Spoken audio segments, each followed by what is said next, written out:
get to the bag, ayy. Got the foot on the gas, pedal to the metal when the lane moving fast, ayy. Let them all cross. If they hate, then let them hate and make a bigger boss, ayy.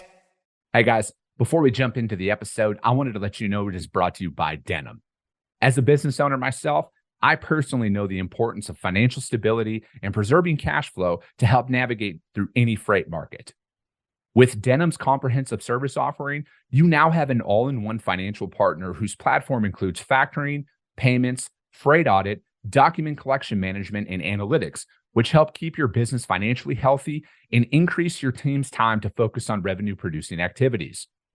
You can also take advantage of Denim's free credit check, which they perform on all of your customers. And Denim will proactively reach out to you if they spot any signs of credit deterioration. Finally, Denim always pays your carriers first. As a broker, this is imperative to preserving your credit score in the market, which ultimately helps you become a broker of choice to your carrier partners. Are you ready to learn more? Visit denim.com to schedule a demo today. Just do me a favor and let them know that the Freight Coach sent you. This episode is brought to you by SPI Logistics, the premier freight agent logistics firm in North America. For over 40 years, SPI has been diligently building the most successful freight agent network to provide first-class relationships for our shippers, receivers, and carrier partners. We are more than another transportation network. We are a dedicated team of professionals united by one singular purpose, and that is to expedite our agents' success. All of our agents are set up for success on day one, as they are provided with a full suite of support staff that is ready to assist them with everything from after-hours emergencies to financial and administrative needs on a no-fee basis. This way, you can focus on continuing to grow your business. There is no financial risk to start, and you have the ability to earn up to 75% in commissions. If you are looking to take control of your financial future and build your business with the backing of one of the most successful logistics firms in North America, visit www.spi3pl.com to learn more. Do me a favor and let them know that the Freight Coach sent you. What is up, ladies and gentlemen? We are back. We are live. It is the Freight Coach Podcast, the top podcast in transportation, coming to you guys every single weekday, 8:30 a.m. Pacific, 10:30 Central, to break down some industry headlines. But most importantly, you guys provide some actual insight into what you can do with all of this information. If this is your first time tuning in, welcome. This is the real side of freight, ladies and gentlemen. And I do say that before every single show. And what I mean by that is I only speak with transportation professionals, because at the end of the day, you guys, I want to talk to the right individuals who have done what you're looking to do or who are currently doing what you're trying to achieve, so you can take that information, apply it, utilize it, and see a meaningful difference in your business and your life.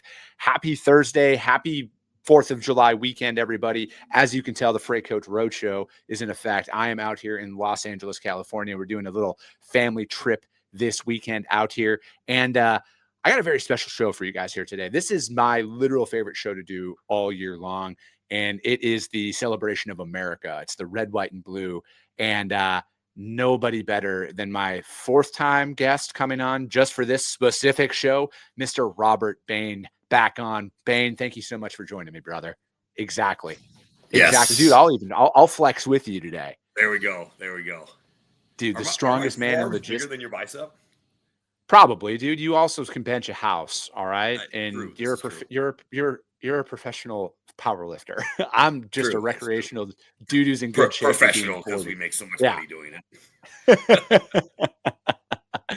So, dude, where's the red, white, and better than you shirt? So that is very, very wet right now, because I was training in that yesterday. Okay. But I am ready for this weekend, man. I've got my caw motherfucker shirt ready to go.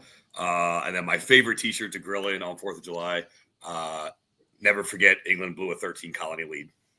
Dude, that yeah, I need to up my game on that one, because I just got my Made in America shirt on, and the standard issued Freight Coach hat with the American flag on it. Which the American Freight Coach hat, I could use one of those.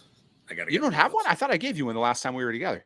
I've only got I have the original Freight Coach hat with the rubber logo, and I have the prototype hoodie, which I will never give up for anything, because that thing is one of my favorite hoodies.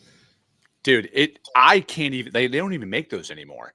So like those dry fit ones, yeah, man, branded bills, I want them to bring those back. Those things were phenomenal. Like, my gosh, so my friend saw that I wore it out to Baltimore when I was visiting her, and she's like, I'm going to steal this from you. Like, this is the only time I ever said this. I will stab you over this. Like, absolutely not. Dude, I got to get back with branded bills. Yeah. They need to bring that back out. But yeah, dude, I'll send you one of these hats as well here. I Yeah. didn't know you did. I'll get to the new address and we'll do it up. So, dude, so what's going on, man? I know it's been a couple. You were just literally on the show a little bit ago, but you know, when it comes down to it, man, we've done this. This is, I think, our 4th year in a row on. It's either July 3rd or July 4th. 4th or 5th. Did we do it in 2020? Because you were just starting the show. I think we did it 2020. Maybe. I honestly can't remember at this point, man. Yeah, but I mean, you've done 3,000 shows, so yeah. Yeah, it's been quite a lot, but no, man, it is, and this is my favorite show to do throughout the year, right? Because it's like it's a little bit of a break from talking about trucking and everything else, and it's you know, kind of one of those things, man, where I just think as a country, we don't actually understand how good we truly have it here, like at all, no matter what. I know that people are going to sit here in the flames on a bunch of stuff right now, man, but it is so far away from where people think it is, from like how bad they think it is, comparatively speaking to other parts of the world, right? And it's like, it's just one of those things that like I never will take it for granted for like the opportunities that we truly have here as a country. Yeah, I think that's, you asked what's going on. So I've been spending a lot of time with a lot of carriers around the Chicagoland area that are, none of them were born here, right?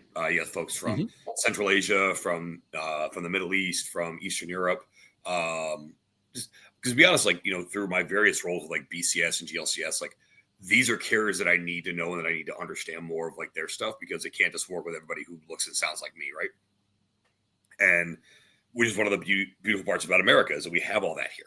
And the consistent theme I hear across all these organizations is I came to America for opportunity, and I basically got to write my own future while I'm here. Yeah. And that's something that sticks with me a lot. You talked about a lot on all these shows. Like, you are living your American dream. I'm living my American dream. Like, I have a brand. I have a thing. I have the autonomy to kind of go do what I want and complete my work and do a lot of cool stuff and take care of my kids and, lift heavy circles with my friends. Like, I get to live my dream, right? And that's something that a lot of places you can't do that. And that was something really cool to kind of have that crystallized. I talked to all these individuals that, to your point, is it perfect? Absolutely not. There are things that I would like to see different. I would like to see quote unquote better. But again, people crawl over broken glass. They crawl under barbed wire. They risk being shot just for a chance to sniff the air here in this country. And that especially this week, I'm always reminded of that. Is, you go back 250 years and you think about, these people that were signing this piece of paper, which we very much take for granted today. Dude, the Constitution and the Declaration of Independence, we take these documents for granted today. And because again, we've lived this our whole life. We know nothing else. Every generation of people we know, as far back as we could think of, knows nothing else but the US of A. Yeah. And, when these guys signed, they were signing their death warrant if they lost. And I think that's an important thing for us to think about is, how much does your dream matter to you? Are you willing to sign your death warrant against your success? Not everyone's willing to do that. And all these guys did. Dude, I know. And that's the thing, right? So it's like, I'm trying to think of, I'm glad you brought that up, because to put it into context for people with what the British Army was back at that time, in my opinion right now, and this isn't a knock on any country in particular, but it would be like the smallest military in the world taking out the U.S. Army today. That's what it's like the Vatican taking us on. It's like the Vatican taking us on. Yeah. And that's the thing though, man, is it was a bunch of people who essentially said, fuck you, we're done. And I mean, and that's literally what America was built on. America was built on fuck you. Like we're going to do us. We're going to build our own thing. We don't believe in tyranny. We don't believe in any of this stuff that you guys are doing for us.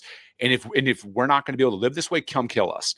And it's like, I don't think anybody actually understands that anymore. I think it's so far gone and so far removed from just normal conversation about like the opportunity that we have here. And I truly feel like the responsibility that we have here to keep this going, right? Because it is, I think it was Reagan who had said that freedom's only one generation away from from disappearing, you know? And it's one of those situations from my perspective today that it is our literal responsibility. We have a duty to ensure that this stays intact for the next generation and the generation after that. Exactly. I think that nothing more crystallizes that more to me when I look at my granddaughter. I see the next generation after that. You know, Yeah. I've held her, I've talked to her, and she like, so that's so important. And I love saying this on, on this weekend. And I think, I'm assuming you got some water there. So we're going to toast really quick. Oh, it's coffee, but yes. Whatever. We're going to toast to high treason. Because that's what these men were committing. Yeah. Because that's what these men were committing when they signed the Declaration. Had we lost the war, they would have been hanged, beheaded, drawn and quartered. And Nicolas Cage's favorite, had their entrails cut out and burned. So cheers. Cheers to those who did something wrong because they knew it was right. Dude, amen to that, right? And but I also think it is important though to bring up, and especially like to kind of tie into today's society on stuff, right? Like it is completely okay to have people with a different opinion of you. And like my thing is with a lot of this stuff, Bain, is like, dude, I like, we can have a different opinion. The difference is I don't want you to lose your ability to speak your mind. Like I truly feel like the First Amendment and the Second Amendment are the two single most important words ever written and crystallized in history, because it's like, dude, we could literally fundamentally disagree on everything. I, as a man, do not want you or anybody to lose your right to speak your mind and your opinion without fear of repercussion, and I feel like that is where we're at now is it's like, whether it's cancel culture or just people just jumping all over, oh, you don't agree with me, fuck you, blah, blah, blah, blah, blah, all over the internet and stuff. It's like, man, it's so wrong in my opinion, right? Because I am a freedom of speech absolutist under any and all circumstances, because, dude, we're around the same age, Bain. We grew up with the, you should say whatever you want, but you also understand that you can get punched in the fucking face if you say some stupid shit. Correct. You can say what you want. It's freedom of speech, not freedom from consequence. Correct. And there we go. And that's what I always think is so important is I feel the way I feel about a lot of stuff. If people ever ask about my political views, like it ain't right, it's not left, it's real simple. Keep your money, love who you want, don't touch kids. Yeah. Easy platform. Yeah. And dude, I just, at the end of the day, man, and I was just talking about this as well. I believe in the Constitution, man. I don't believe in left or right. I'm not anything other than somebody who believes in the Constitution and the life, liberty, and the pursuit of happiness. Like that is literally all I believe. And it's like, again, I don't care what you believe in. Like I truly don't. And I am unapologetically a man of faith. I'm a man of God. I pray every day. I read the Bible every single day, but it's not my job to tell you that you're wrong if you don't share the same beliefs as me. I truly feel like I, as a man, have to live in a way that makes people want to live like me, as opposed to me forcing them to, or belittling them because they might not agree or believe in what I believe in. Agreed. And so that's what I love is like, you're a man of faith, I'm a man of sin. And these are great things. We can still be friends. Just remember, if I don't sin, he died for nothing. So I'm doing you a favor. Oh, wow, dude, that's funny. So, dude, like, I think, and to me, it's like, I want us to get back to, not that like saying that when we grew up in the 80s and 90s and everything, that everything was perfect and better, but like, I want us to get back to that, because it wasn't as hostile. Like, yes. And maybe, like, again, I firmly believe this because, you travel just as much as anybody I know. I'm out on the road quite a bit throughout the year. If you're not on social media, it is not nearly as bad as what social media and the media makes it seem out there in the real world, man. No. Like I truly, truly feel this way in my heart of hearts, man. 95% of the people in this country and on this earth want to work hard. They want to provide for their family and they want to be left alone. But it's that 5% of people that everybody is seemingly afraid of like offending and everything else. Yeah. Like with social media, the positive and negative of it are the same, where you have access to everything. So you see things, but remember, it's media. That's what I think everybody kind of doesn't remember is that it's media. What does media do? Media is designed to get you to click, to get you to watch, to get you to feel things that you wouldn't otherwise, ultimately to get you to buy and do something. Yeah. Right? Either buy into something, buy something, or do something. And so social media is all about that. Is all the algorithm is geared towards is social engineering and getting you to do or believe or see things a certain way. So when we look at it from that perspective, it does make social media true. It's the highlight reel. It's all it is. It's all it's ever going to be. And we have to remember that. Now, that said, there is a positive social media is that you're able to connect and meet and see people that you never otherwise would have. Like, I mean, we've been through social media, and for that, I'm forever thankful. But again, always remember it is the highlight reel. And to your point, things are not as bad everywhere. Like you'll hear about protests, you'll hear about X, Y. I had a friend who was they were up in the DC area for Pride, and they were up there with their spouse, and they were enjoying the parades and the gatherings and all that. And all of it, everybody asked like, "Oh, how bad is it? What's the tension like?" Like, dude, we're out here doing our thing. We're having fun. Mm-hmm. Like all those little blips you see on the news, that was so far from us, it wasn't even funny. Yeah, dude. So I think it's an important thing is to kind of filter what you're seeing through that, because again, ultimately, it is just like with mass media. It is strictly media, is what it is. Dude, and that's the thing, right? And I think that's one thing that I talk about quite frequently on this show is it's like, and it's a conscious decision on my part to not go down that path of going out there, saying things that are, hot button, the flavor of the week. Like, I mean, dude, just the last 2 weeks in trucking it's been all about tariffs, all about English language proficiency. And it's all about the next thing. We have the best tariffs, Chris. They're wonderful tariffs. They're bringing in billions of dollars.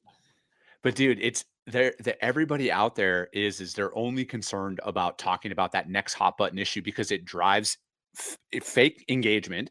And that's all that they're concerned about, right? And again, I'm not here to knock anybody's hustle. I know how the media works, right? Like it's all about clicks. Because here's how it goes, you guys. If you're going to go out there and start doing podcasting, media, anything, advertisers buy engagement. They buy likes. They buy downloads, they buy views. They want those eyeballs, right? So, but there are two camps out there. There are the camps that will do content at all costs and clips at all costs. They will say the most controversial shit out there to drive engagement onto their page, and then they can package that up and sell that to potential advertisers, right? And then there's my camp of it, who is like, I also do that, but I focus on value-driven content that creates meaningful change out there in the industry, which also you can market and package it out there. So again, it's a conscious decision that individuals make. And again, I'm a capitalist, go out there and make your money. But at the end of the day, Chris Jolly, the Freight Coach podcast, all of that stuff, we are always going to be committed to education for the transportation industry. And that is it. I have a 5-year track record. I'm sure somebody could pull something that I've said that is, controversial or whatever out there. But like, I'm not out here talking about certain things to drive engagement intentionally. And that is something that I think that people need to be aware of as they're going out there, right? Because I could, right?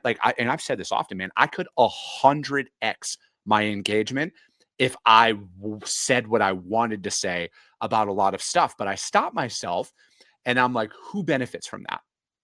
And I try and look out, and I'm like, because I operate today that I am the founder and CEO of a multi-billion-dollar corporation, because that's what I'm working to build. That is what I'm working to build. And I put myself in that situation, and I'm like, all right, what would I say if I was in that position today? And 99.9% of the time, I wouldn't say anything about it. I wouldn't even interact or engage with that, because it wouldn't be beneficial to myself or my business or anybody associated with my business.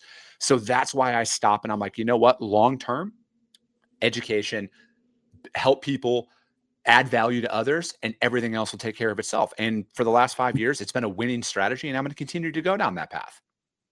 And what's wild is like you don't have to have those, extremist views that waffle back and forth with the media, because like, again, you're creating stuff that is long-term lasting. Can you have opinions on stuff? Absolutely. But I think you hit on the head. Choose your battles. Is that a hill you want to die on? No. And for the record, there's no hill I will die on. I'll kill on a hill. Someone's going to die, but it ain't going to be me. Yeah, but dude, I'm right there with you, right? Like I just look, and again, it'll always boil down to the fact that if I don't agree with somebody on something, I don't feel the need to like go out there and tell them how I think they're wrong and how I'm right. I'm like, cool, man, that's your opinion. All right. And like it does not affect my life at all.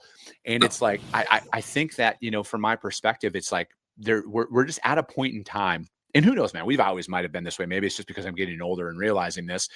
More people are more concerned about being first than they are about being right. And it's like they got to have an opinion on everything and they got to go out there and speak their mind. And again, I believe in the First Amendment, dude. Yeah, I don't want anybody to lose their right to be able to go out and say whatever the hell that they want to say. But I also feel like I hope we get back to that common sense, or it's seemingly common sense isn't so common anymore. So I just literally talked myself out of saying what I was about to say. Well, before we pivot here, so there's a couple things I wanted to hit on today before we go. So a very wise man once said from a stage, but I feel like he was talking directly to me. Would you rather be rich or would you rather be right? Yeah. What do you want to be? And I have found that more often than not, I would much rather be rich. And so I'll let people think they're right.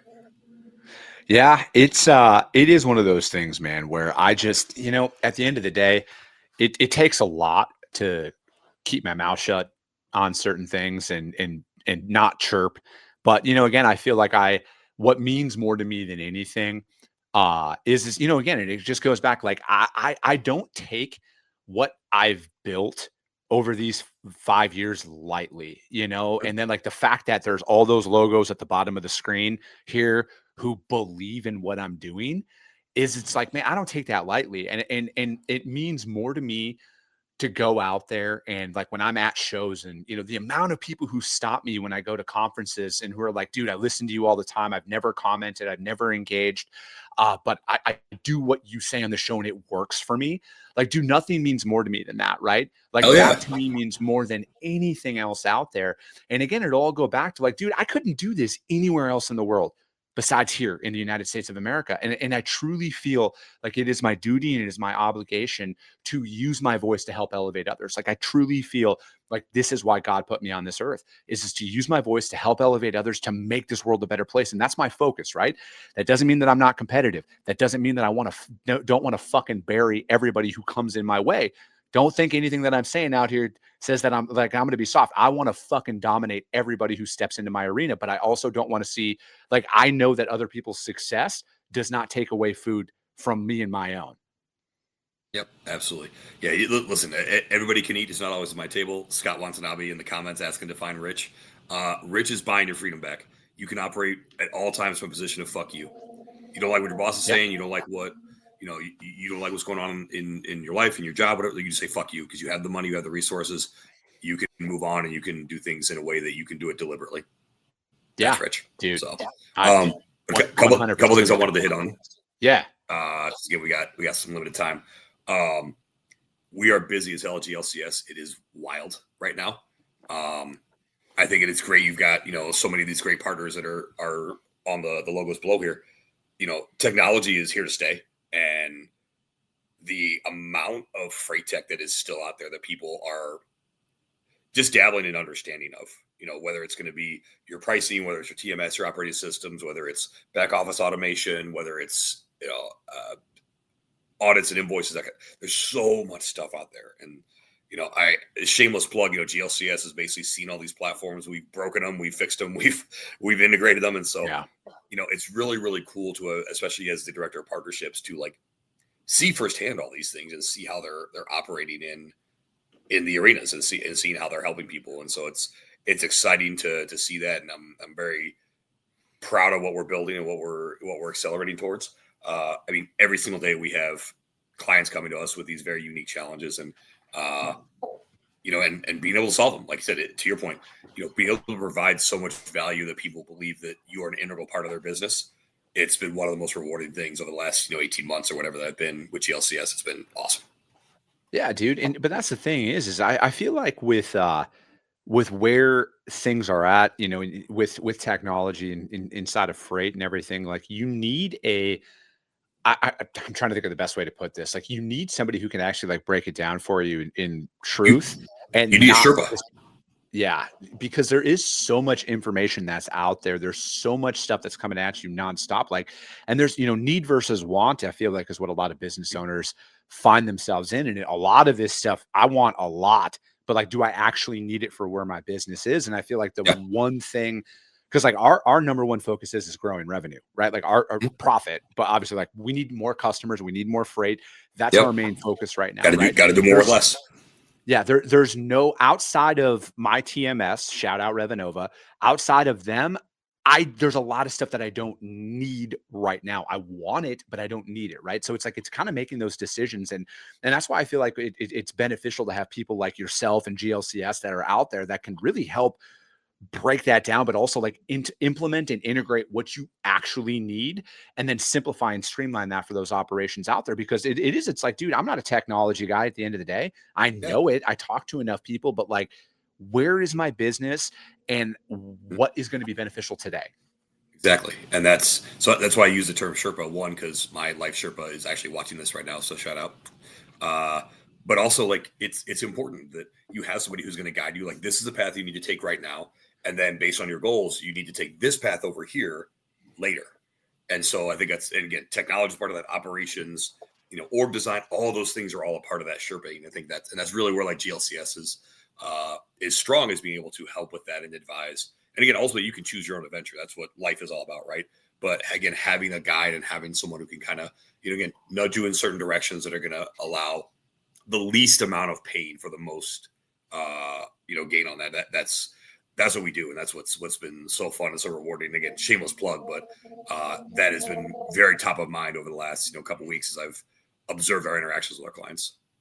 I think it's going to be more and more important as things continue to progress out there, Bain. I really do, man, because there's only going to be more options that are out there, and there's only going to be, I mean, and that's why it's just so important, right? Because like I feel like, having somebody to kind of guide you through some of these processes, right? Because like not everybody has the acumen inside of technology to actually decide, and all of a sudden you're signing contracts on stuff that you're locked into, and now it's like, do you have to fire somebody because you made the wrong choice, right? And again, everybody makes mistakes and stuff like that, but I also feel like with where we are now and like the amount of stuff that is in front of you, it's really tough to decide. And and I don't know, man, I just want to help. And then again, dude, case in point for this show, I like talking about like what I've experienced and just to kind of help people avoid the pitfalls and like some of the right decisions that I've made in business, hiring an attorney, CPA, all of that stuff.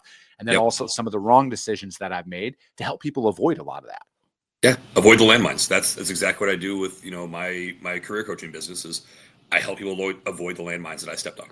And, give you a chance to relax. I mean, that's what I think is really important. It's not like taking your foot off the gas, but being able to kind of release that tension and relax a little bit. I mean, I've done it for all of like 5.5 hours of my life, and that's important. And so I think it's a big thing that you can do as a partner. So, that was my shameless plug. I had to make sure I got in. I was going to say, speaking of releasing tension, man, you got to be doing squatting a house here soon. Right? Yeah. Last heavy squat is Sunday before the meet.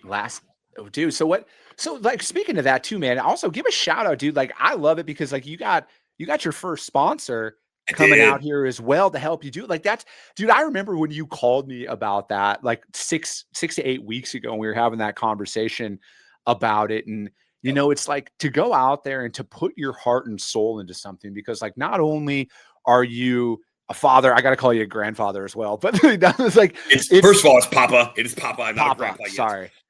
Not Poppy. Don't be confused with Poppy, but Papa.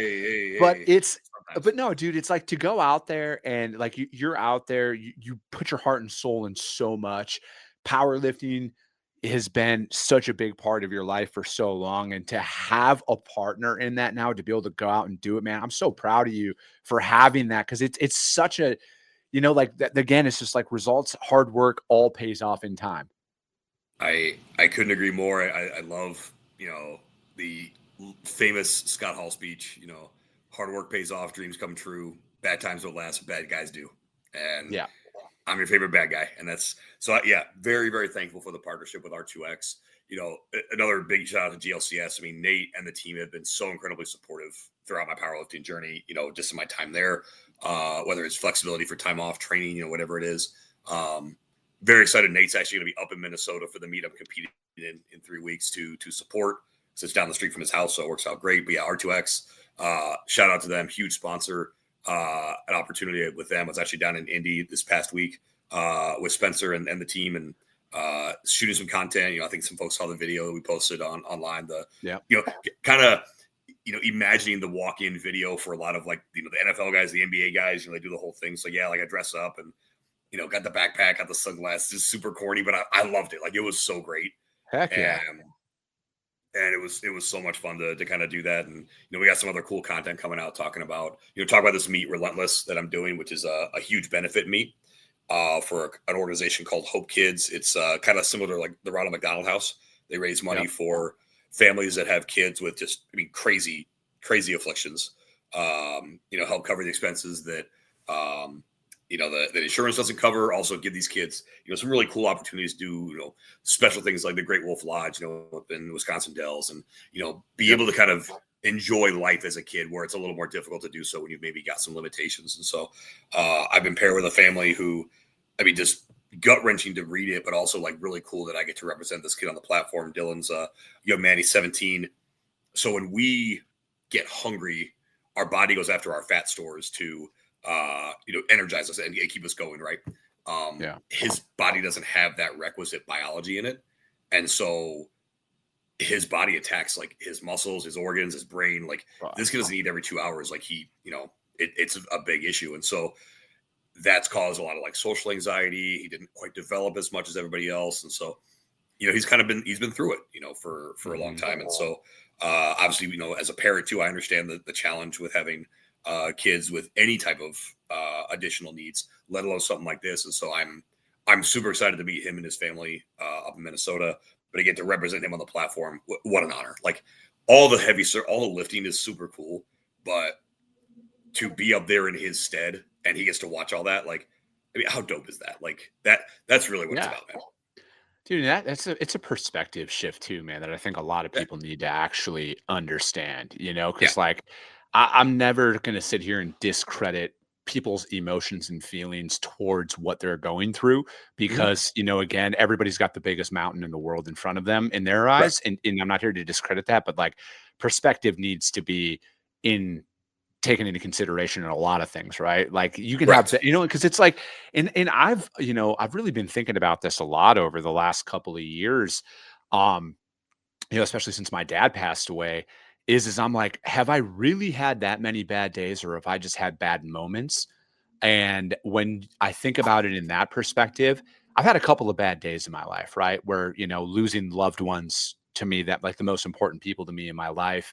But I've had bad moments. I've never had a string of bad days and stuff like that. And I've been very fortunate from that perspective, and it's like, and then, same thing. I won't get into it too much with my nephew on the show here, but I know what that goes through and those families go through because I lived that for a long time. So it's like, again, I think a lot of us have bad moments. I don't know if we've had a lot of bad days yet.